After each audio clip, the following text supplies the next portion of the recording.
What if the way you're trying to find a girlfriend is the exact same reason why you're still single? Think about how most guys approach this today. You sit in your room late at night, scrolling through social media or swiping on dating apps, looking at pictures of girls you've never met. You like their story, maybe slide into their DMs, and then you just wait. You sit there checking your phone every 20 minutes, hoping for a notification, and then feeling that weird pit in your stomach when nothing happens. And on the rare occasion that you actually start talking to someone online, it usually just fades away after 3 days of dry, awkward texting. We've been tricked into believing that finding a partner is something that happens through a screen. But staring at a display doesn't build real confidence, and it definitely doesn't build real chemistry. It just leaves you feeling isolated, bored, and frustrated with yourself. If you're tired of feeling stuck in this cycle, we need to completely toss out the modern playbook and talk about how human connection actually works in the real world. The main reason online dating and social media fails for most guys isn't that just the apps are greedy, it's because of what they do to your brain. When you spend months relying on a screen to make connections, you lose your basic social instincts. Hiding behind a profile feels safe because there's zero risk of immediate rejection. And then when you're out in public and you spot a girl who's kinda cute, your brain completely panics. You freeze up, your mind goes totally blank, your heart starts racing, and you convince yourself to just look down at your phone and walk away. I see this happen all the time in everyday life. You're sitting in class, or standing in line at a food spot, or sitting on a bench, and someone attractive sits down near you. The room is quiet, there's a perfect moment to say something simple, but instead, both of you pull out your phones and pretend to be deeply busy scrolling through nothing. You miss the opportunity not because you aren't good enough, but because you've trained yourself to interact with the world through a glass screen.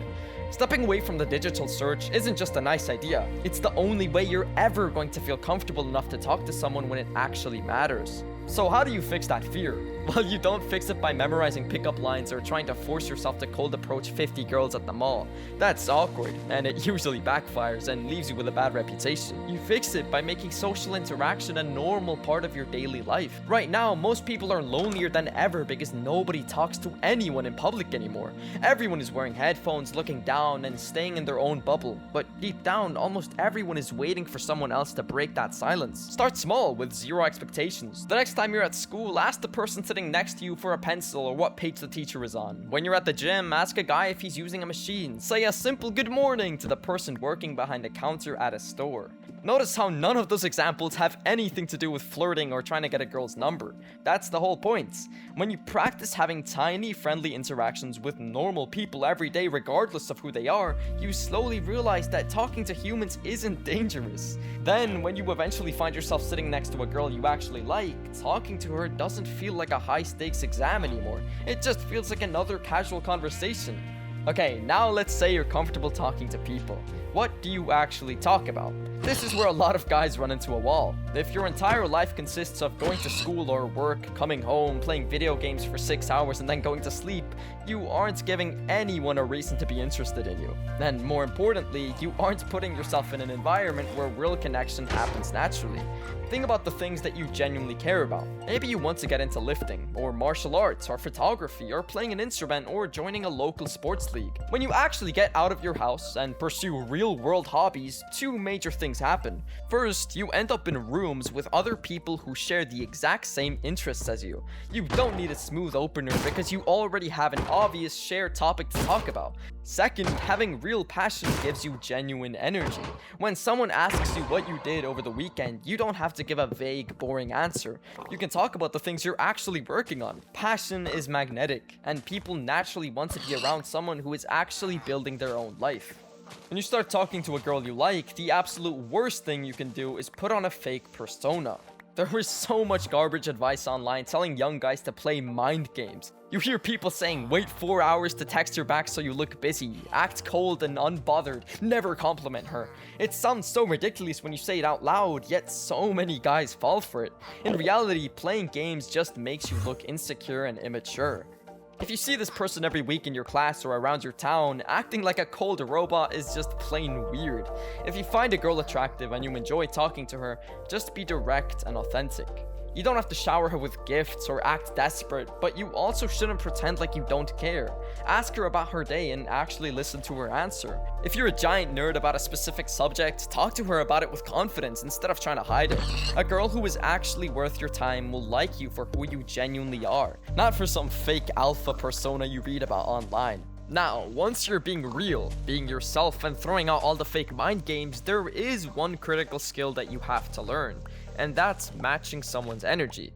A lot of guys fall into this trap where they think if they just try hard enough, text constantly, and make themselves available 24/7, they can somehow force a connection to happen. But a real relationship is never a one-person thing. It is always a two-way street. If you find yourself constantly starting every conversation, coming up with every idea to hang out, and sending long texts just to get a dry one-worded reply hours later, you need to pause. That isn't you showing dedication. That is just you ignoring the clear sign that she isn't invested in you the same way you're invested into her.